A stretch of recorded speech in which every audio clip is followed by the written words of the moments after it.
Hello friends, এটা আমার first mini blog.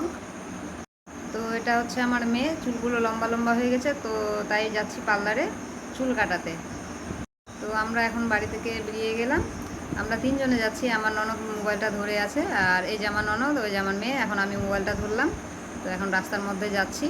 বেশি দূর নেই, এটা পার্লারটা কাছেই আছে, 1 মিনিটের রাস্তা আমাদের বাড়ি থেকে। প্রচণ্ড রোদর করেছিল, তাই ছাতা ধরে গুটগুট করে হেঁটে আসছে। এই যে পার্লারে ঢুকে পড়েছি। এখন দেখিয়ে দিলাম কতটা চুলটা কাটতে হবে।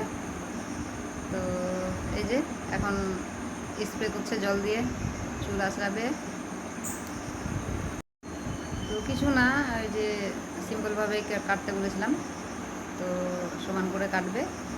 তো বললাম কত নিবে, তো বললো 50 টাকা নিবে। তো আমি বললাম 40 টাকা নিবে না? বললো যে হ্যাঁ নেবো, কেন নেবো না, প্রথমবার আসলে তো সেজন্যই। তো এই যে এখন সমান করে কাটছে। চুল কাটতে কি আরাম লাগে, তাই না বলো তোমরা সবাই? আমরা এখন পার্লার থেকে বেরিয়ে গেলাম।